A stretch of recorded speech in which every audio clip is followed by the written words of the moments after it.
This is absolutely my favorite area in all of Israel. Look at this vantage point, it's beautiful. Wow. The Druze people are a people group that existed. There's like art everywhere. The sidewalk is just painted so beautifully. This tree's painted. First bite of a shawarma in a Druze village. You can see the entrance of the old village, and this is finally a good image of a Druze flag. You do have pictures, icons, and feelings about the Druze community here. So here we're walking up on the Druze Memorial Center. People who were serving alongside my grandpa. It's a massive basketball stadium. I don't know if this is like very Druze construction or something. Like, I'm grateful to have a Druze context in my life. It's supposed to be home-cooked Druze food. the head chef here in the restaurant.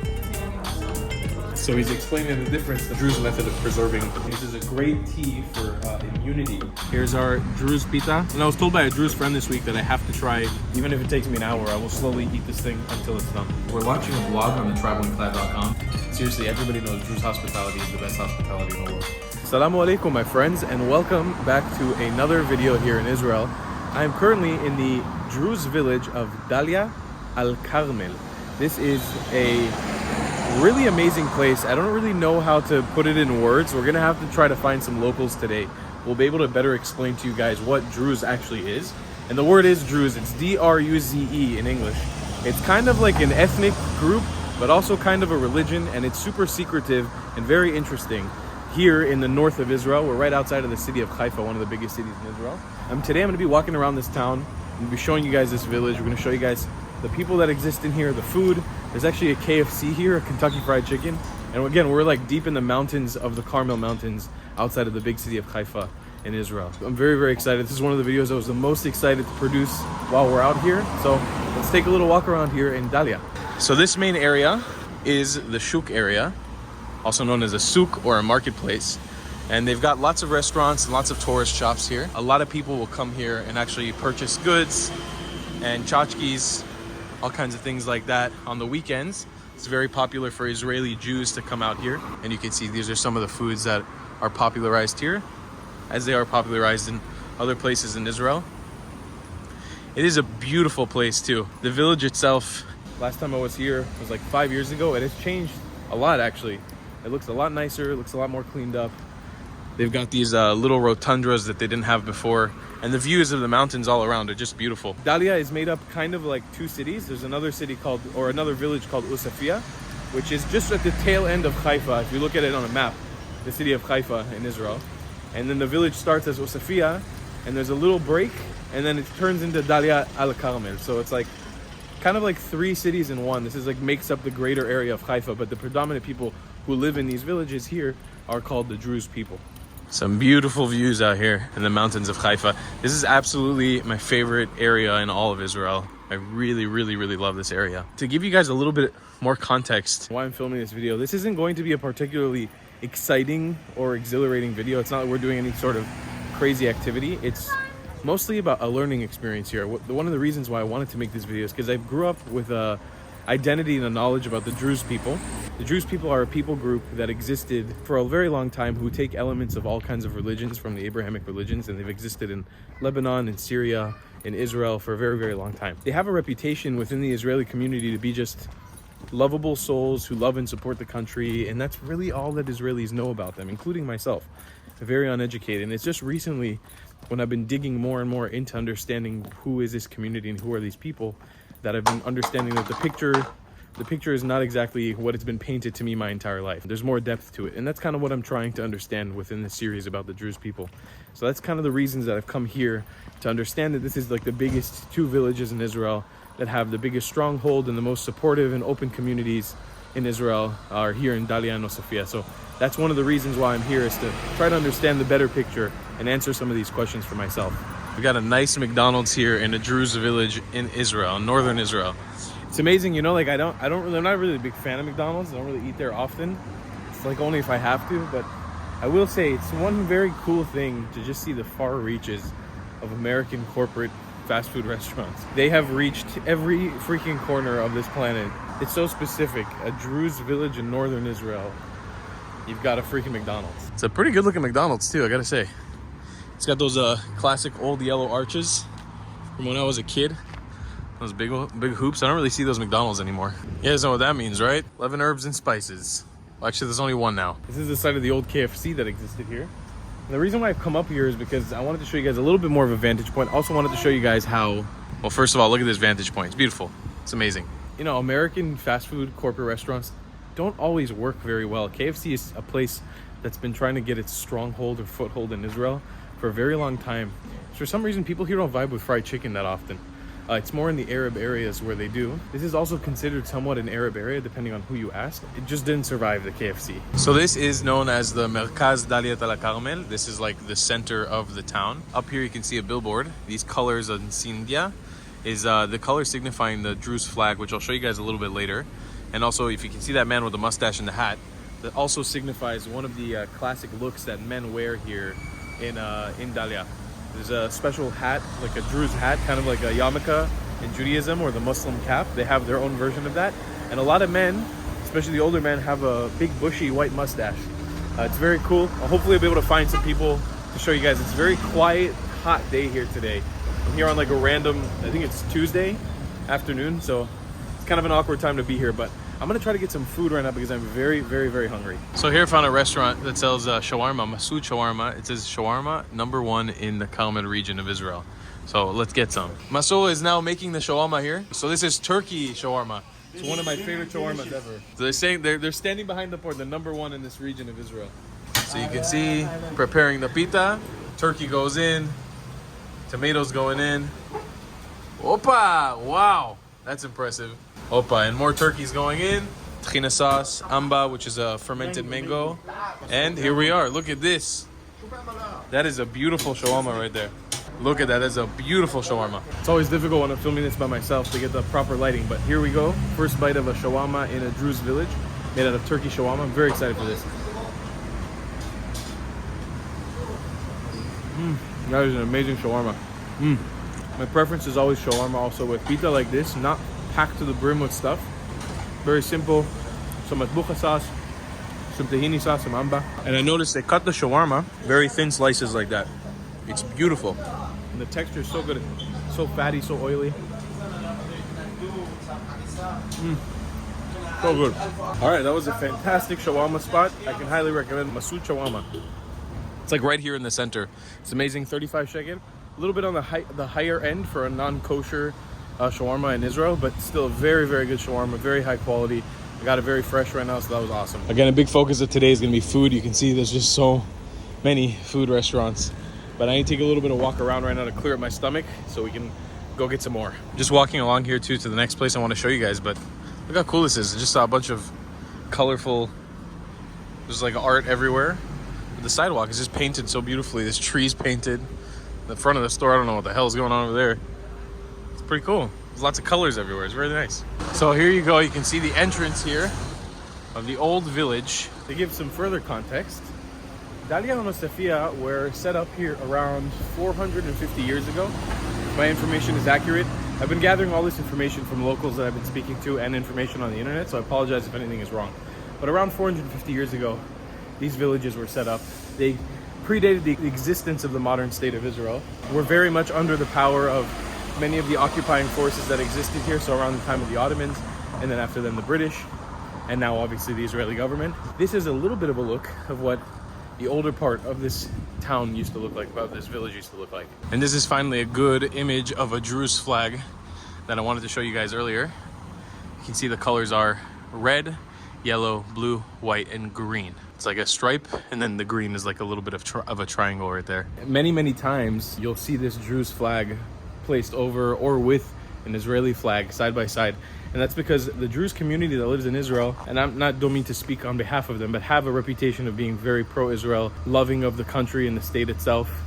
A lot of them serve in the military and the IDF. And again, the weird thing is, for an outsider who doesn't really understand the situation, they do speak Arabic fluently. That's like their main language here in the Druze villages. But they don't practice Islam or Christianity. It's kind of like a mix of Islam, Christianity, and Judaism all together. There goes another look for you, like some of the traditional wear of the Druze peoples, and then here as well. So I'll explain to you guys what each one of these means. I knew them in Hebrew. I was explained to this by a Druze friend of mine a long time ago, but since I don't have off the top of my head, I'll explain what each one. So each one of these colors exists to represent some sort of cosmic power or cosmic belief. The way that I see it on Wikipedia, it says cosmic principles, you know? It's like a belief system that they have. Green stands for the mind. Red stands for the soul. Yellow stands for the truth. Blue stands for the cause, and the effect is white. So that's the Druze flag in summary. I bet that a local from here would probably be able to explain it a lot better to me, the meaning of it, what it means to them personally.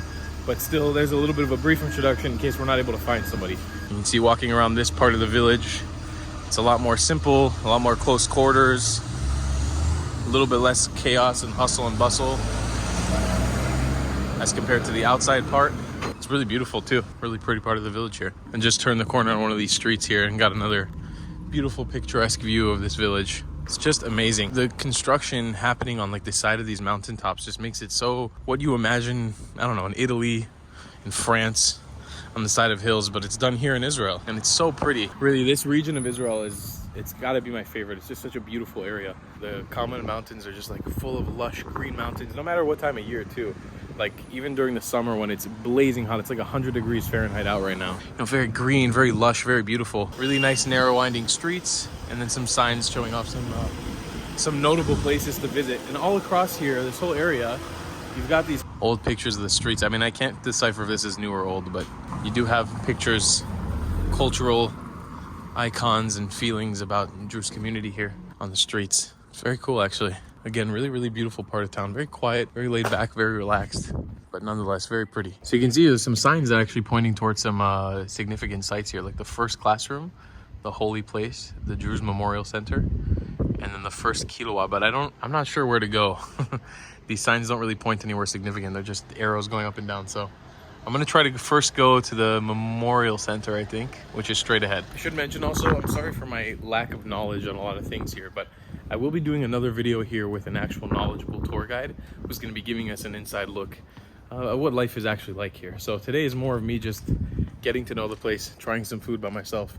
I always like, before I do something like this with an organized group or with an organized guide, to sort of get a gauge and a feeling by myself, and I'm loving it so far. It's very tranquil, very quiet here. Really, really nice. So here we're walking up on the Druze Memorial Center. Man, I've never seen a flag like that before. I love that. That's such a beautiful flag. It's got the Star of David and the Druze colors. It's beautiful. It's a cool colonial house looking. Not really colonial, more like a little castle. Now I'm gonna go ahead and make an assumption about this place before reading any of the signs, but I can already kind of get an idea of what it is. And it's a little bit sad that this is what it is, but you know, it is obviously an important part of culture and history here in Israel. So as I said earlier, Druze people serve in the army very frequently, especially the men. They usually go into combat units in the IDF, in the Israel Defense Force, and they really believe, live and die by the Israeli flag, and believe this country is their home, which it is. So this is a memorial for all of the fallen soldiers from Druze ethnicity. It's a beautiful memorial like that. It's called in Hebrew Yad Labanim, a hand for the boys. I guess that's what translates exactly. For the memory of the fallen, both male and female, for the families, and to remember them for generations to come. And here is the names of the fallen soldiers. 1938 to 1948. These were the soldiers who were really on the front lines in the beginnings of the birth of the state of modern Israel. These guys were the OGs, people who were serving alongside my grandpa. This is a very big place, so we'll continue to explore this big dome here. It's sad to me that there aren't more people here, but from another perspective, as being the sort of grumpy traveler that I am at this point, I do appreciate having moments like this completely by myself to a place like this. And wow, look at that. There's actually some tanks here. This looks like anti-air missiles, and this looks like a very old tank. I don't think we'd be putting up any sort of captured tanks on display like this. War machinery. It's actually very cool for people who are nerds of that kind of stuff. Wow, that's amazing. I haven't seen a tank like this in a very long time. This is actually really cool. This giant dome here. I was under the impression that it was some sort of like event hall or something. It's actually a basketball stadium. I don't know if you can see it through the dust, but it's a massive dome basketball stadium. You see the bleachers on both sides, the hoops.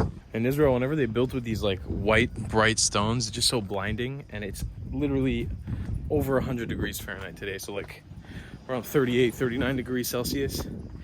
It is too hot, too bright. I can't see anything. It's not a single cloud in the sky. See that? Just deserty as it can be. Look how cool this dome is, though. I don't know if this is like very Druze construction or something. Like I don't think it is, not from my knowledge, but so cool. Look at that, a fresh pomegranate tree. That's amazing. Look at this one, kind of like dying already on the edge of the tree. See if we can open this up. And look at that, more produce from trees. Olives. This is where you make olive oil, my friends. One of the most amazing things about the Holy Land, about Israel, is that the land is so fertile. There's so many fruits and vegetables and things growing at all times. It's a great place. I feel so connected to this land. I love being here so much. And I think if I'm correct, we're looking at the Mediterranean right there. I think that's the ocean. I should know this better because I did hike through these mountains when I was 19, but I can't remember off the top of my head. I've been to too many places. Everything's just becoming a blur. Shall we open this pomegranate? It's a little squishy, so I'm hoping that it's fresh. Look how beautiful that fruit is, huh? Oh, that's delicious. Look at that. If you've never seen a pomegranate before, there's like these little, they're kind of like corn, but sweet and sour. This one's a little bit on the sour side. Pomegranates are significant because we believe we have a set of good deeds that you can do in Judaism called mitzvot. And I think there's a list of about 600 or 700 of good deeds that you can do. And on Rosh Hashanah, which is the high holiday of the Jewish New Year, we eat this to signify trying to do as many good deeds as possible, because there's so many seeds in here. It's said that there's as many seeds inside of a pomegranate as there are good deeds in the Jewish world. So you eat this, in Hebrew we call it a rimon, to signify those good deeds.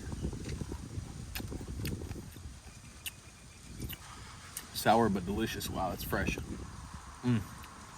So good. This is a super healthy fruit to eat too.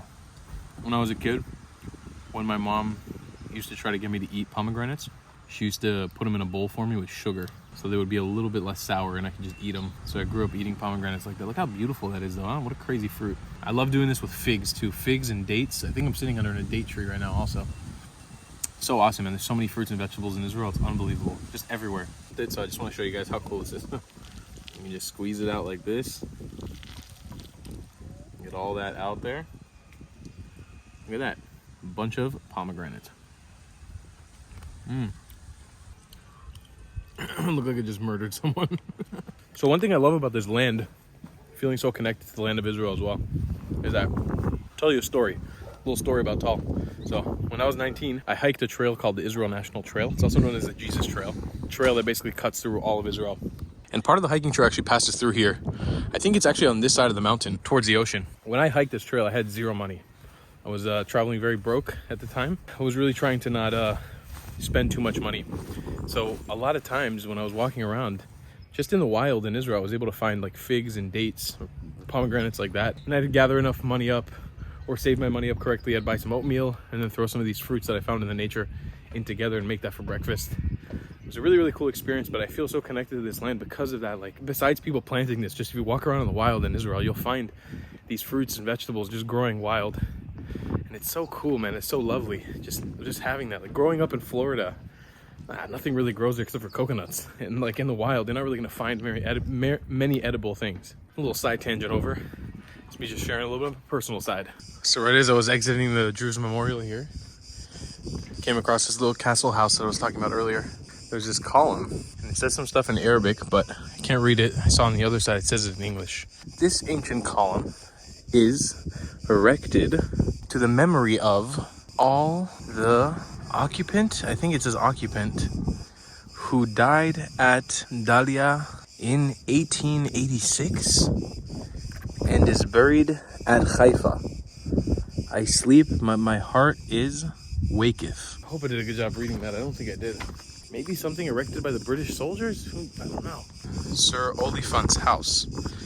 That sounds like a British soldier. Hold on, let me read some information on this. Originally the house of Sir Lawrence Oliphant, as an English lover of Zion, serves today as a memorial center for the Druze soldiers who fell in battle in Israel's wars. The museum tells the history of the relationship between the Druze people and Zionism.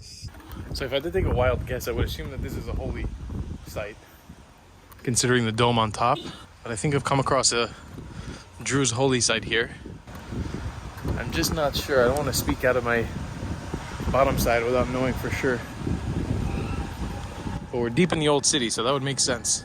So you can see There's two buildings on either side here. Looks like there's like an archway going in, the flags and stars with the Druze colors flags.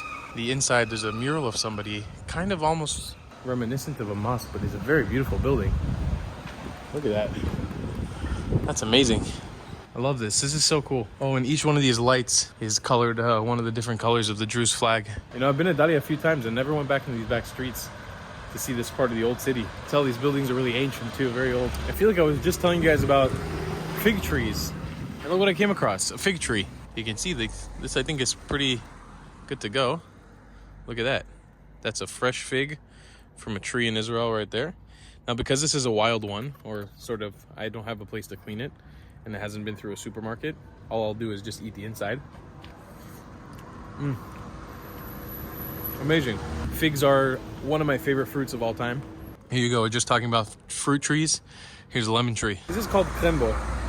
It is one of the most popular snacks sweets in Israel. It's a little cracker or cookie on the bottom with like a marshmallow fluff or cream inside, dipped into some molten chocolate. Sold everywhere usually. It's so good. Since the pandemic, these have actually been kind of hard to find. Man, I hate to film it like this, but I just, you know, sometimes when I'm traveling and I'm looking to have these intimate moments with people, it's just not the right context to pull out a camera and start recording. I just popped in for a water, and these two young guys my age, Druze guys my age, we just sat down and had like an hour-long conversation about life and everything. It was so awesome, so heartwarming. But they gave me a good insight on some places I should go check out some more local Druze food. So we're gonna head up to two different spots right now to get some dishes. But again, these are the moments when traveling, it's like, I wish I could bring you guys into those conversations. We ended up becoming friends and just like really, really good vibes, man. The people here are just so welcoming, so hospitable, so friendly. I'm grateful to have a Druze context in my life. Having this minority that live in the same country that my family comes from, and being able to be so connected with them so easily, like just having access to be able to come to communities like this and make friends and get to know people here. I'm so grateful for that. Like, it might sound stupid, but I'm grateful to have Druze people in my life in whatever context I have them at the moment and whatever context I will in the future. It's just nice. It's really heartwarming. Man, I'm very excited to explore this community more and more in depth. Look at that. Told you guys, so fertile in this land. It's the best. Grapes everywhere. All right, so the first restaurant I was told I have to hit up is Machale Hayam. I think that's how it's pronounced. It's apparently vegetarian. It's supposed to be home-cooked Druze food. So we're gonna try to pop in here and see what kind of food we can get. All right, so here's the place on the inside. Really, really nice. And they've got a nice extensive menu here. Hayam Food, a noble Druze restaurant. You ate once, you come back again. It's a wonderful thing. So I think what I'm gonna get here, because it's vegetarian, is the majadra with lentils and bulgur. It's a very special rice, and I think it'll be really delicious. So I'm gonna try to get that one. So the food comes with some delicious pickles. We got pickles and pickled olives, just like the ones we saw on the tree earlier. They're doused in olive oil. Wow, so good. So this is Ayam. She's the head chef here in the restaurant. And they're giving me a little inside look here in the kitchen. She has to open the pot. Oh, that le gefen. So we got tabbouleh salad, hummus. Look how beautiful the hummus is. She's making a fresh salad right now. So they're vegetarian as well in this restaurant, like I mentioned earlier. So he's explaining the difference. The majadra is a dish that's eaten in a lot of the Middle East, but here, instead of doing it with rice, it's made with, I don't know how to explain what bulgur is. It's kind of like a grain. It's kind of like rice as well. So bulgur, lentils, onions, and olive oil. Here we go. We got our plate of majadra. I'm so excited. By the way, guys, we're launching a blog on thetravelingclad.com, so you should definitely check it out. We're going to be making a lot of food content to show you guys and introduce you guys to foods around the world and travel destinations around the world. So definitely, if you want to learn about Druze food and food in general in Israel, definitely check it out. Here we go. Oh my God. I don't know exactly how to explain it. I think it's the flavor of the bulgur predominantly that's making it so delicious, but whatever spices are in here. It's so savory, and it's like without having meat in it, it just feels meaty in a way. You know, it's like it doesn't give me any craving that I feel like I need meat. This is hands down the best majadra I've ever had in my life, and I've had this quite a few times. Wow, that is amazing. I just wish my friend Moshe was here to try this, because he's actually vegetarian and he would love this. The owner so graciously brought over some hiyam, that's how they call it. These are stuffed grape leaves. In Hebrew, we usually just call them ale gefen, just like grape leaves. Nice and hot, nice and warm, stuffed with rice. I almost want to do something. I don't know if this is legal, but a little bit of something like this.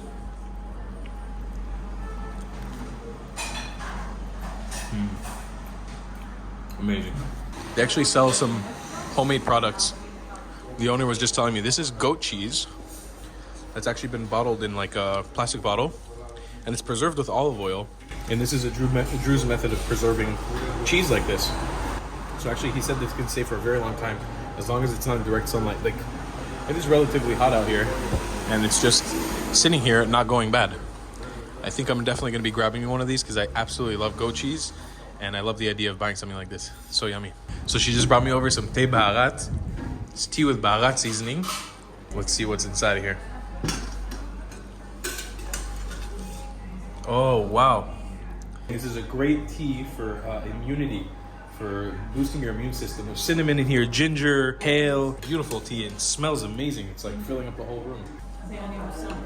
תודה רבה. תודה רבה. Okay, בוא נראה. Hummus דרוזי. She hasn't stopped bringing me stuff. The feeling of you're at home is just like, seriously, everybody knows Druze hospitality is the best hospitality in the world. So here we go. We got some fresh hummus with fresh garbanzo beans. Whoa. Wow, is it hummus? Wow. That is so good. I swore I was going to stop eating hummus the next couple of days because it's so hard to digest and it causes a lot of gases in my stomach. You can kind of guess what that means. And I've been having hummus every day for the last like 3-4 days because I'm so addicted to it. I was trying to avoid it today, but it's here now and I can't not eat it. That's how I eat hummus, by the way, guys. I can literally do something like this. Just grab a pickle, down the hatch. I swear to God, every time I come to the Middle East, every time I'm in Israel, I wonder why I'm traveling. I love this part of the world so much. The hospitality here, the people here are so amazing. It's just so much fun to be here. Experiences like this, food-wise, are just, God, they're so good. All right, so we're gonna try the marli tea. Marli, he was saying, means boiling in Arabic. And he was also explaining to me that when a baby boy is born, they make this a lot stronger. When a baby girl is born, they make it a little weaker. So that's sort of the tradition around here. Oh wow, it's super sweet. He was saying they don't add any sugar to it. Oh my God, that's like a very therapeutic tea. It's a little bit spicy. But that is amazing, wow. All right, well, they were just amazing. I was having so much fun here, man. It's like such a chill, non-eventful day, but just like the people are so friendly. It's a type of friendliness and hospitality that makes you feel like a lesser person. Like you feel like a terrible person for not being as nice as they are. But it's in a good way, you know? Like it's not in a bad way where I feel actually bad about myself, but it's just so great. Anyways, we're gonna head to another local spot right now that I want to show you guys where we can get some more delicious local food here. You guys are gonna want to check this out. We have to pass through the market again on the way there. You can see here they have the tabun plate. That's where they make the pitas. And this is like the main draw to Daliay is this marketplace and all these restaurants here. Very popular here. People come from Haifa to get the kanafe here, which is a very popular Middle Eastern dessert. And people swear by the Druze being able to make the best one ever. And I kind of agree with it. If I have any more space in my stomach today, we'll try to get one to end off the video here. All right, so my time in Daliay for today has ended. I'm actually gonna hop over. I'm gonna hop over to the neighboring town, Osafia, which is just up the road. Any bus that comes down here, 5 shekel, it's about $1.50, will take me through here, through the mountains, back up, closer towards Haifa, the major city here in Israel. So that's where I'm heading to right now, Osafia town. We're gonna go get some knafe and maybe a Druze style pita. I'm just so full of food, I don't really know if I want one. So we're gonna get over there and I'll show you guys what it's like over there.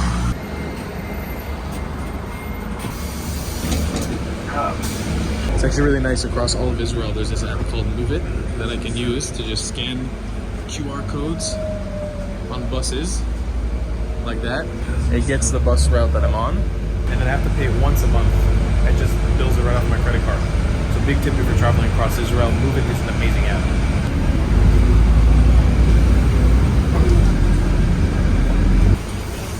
All right, my friends, welcome to Osafia. Osafia is a little bit of a smaller town and it's a little bit less touristy like Daliay. Daliay has that really nice marketplace. But here, I think the main tourism sites or places to come for tourists is like restaurants and food. So we're actually going to try to do that. Like I mentioned earlier, we're going to try to get some nice food here as well. Because at the end of the day, we want to explore all the food and the culinary palate of the Druze people.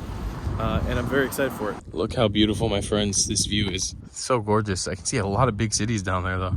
Again, I feel like the theme of today has just been laid back, relaxed, chilling all cool, shooting some b-ball by the school. Wow, so actually like right across of us, the really very tip of Israel, largest mountain, Mount Helmon, would be back there. Lebanon, right over the border. I found another local spot over here with two other Druze dishes that we're gonna knock off the list right now.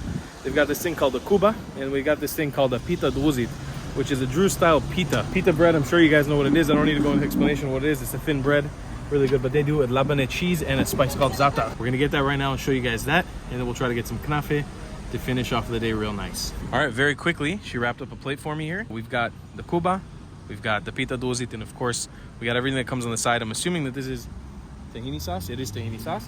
And then we've got some olives and some pickles. Every meal that you get here comes decked out with so many different things, so it's hard to like encapsulate everything in one meal. And I'm so full already. Like seriously, I'm not even like a little bit hungry anymore, but I have to show this off to you guys in the video. It's gotta happen. Shall we dig into this food, my friends? Here's our Druze pita. Wow, it is so nice and thick. There's a lot going on in here. I'm gonna cut this thing in half so we can show you a little cross section. Yeah, it's just spilling out olive oil everywhere. And Lebanese cheese. So if you don't know what Lebanese cheese, it's like kind of like a very light, fluffy cheese, very popularized in the Middle East. And za'atar is a type of plant, it's a type of seasoning, very popularized in the Middle East as well. Wow. It's absolutely drenched in olive oil. So good, and the bread is so light. It's not super thick and not overwhelming. You know, it's just like the back part that's folded up that's like a little bit thicker. So light, it kind of melts in your mouth. And I was told by a Druze friend this week that I have to try their version of kuba, or kibe, however you pronounce it. It's very popularized around the Middle East. So I can see that this one is made with bulgur, which again is like this type of grain, kind of like a rice, kind of like a flour. And it comes with beef and onions and garlic on the inside, and it looks like pine nuts as well. That's awesome. I'm gonna give it a dip in this tahini sauce. So oily, so meaty. It's fantastic. My favorite part about the food here is you can generally see and feel that it's been cooked with so much love. It's something that takes time to prepare, and I appreciate it so much. It's so delicious. It really is so yummy. And I think for one day sitting, I've pretty much eaten most of the palette of Druze cuisine. And the one thing that I've missed is mansaf, which I think is like one of the most popular dishes, but I'm gonna try to do that tomorrow when I come back here to this area to film more food. If you don't mind me, I'm gonna finish this delicious plate of Druze food. All right, so last on the list is this place called Shafiq Bakery. It's the best rated one that I've seen here in Osfia. And it's supposed to have really, really good knafe. If you've been watching this channel for any stretch of time and you don't know what knafe is yet, I don't know what to tell you. We've talked about it in literally almost every video. We're gonna try another Druze knafe now. I'm literally so overloaded with food in my stomach, I feel like throwing up, but it's just so good. I can't stop it, so let's check out how their knafe is. You can see they have a super cool seating area here. Very Middle Eastern style, really nice. All right, so here is the little personal sized knafe. Check this thing out. It's got pistachios sort of crushed up on top, and this beautiful kadaif noodle thing cooked with cheese on the bottom, and then it also has rose syrup, or usually some sort of sugar syrup on top. So let's try it out. This is by no means my first knafe in a Druze village, and they give it to you in this little thing because the plate itself is absolutely on fire. It's burning. Here we go.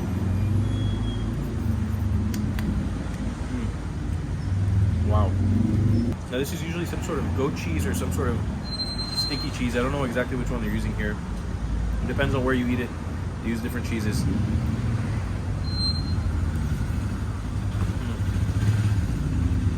So rubbery and so good. I love it.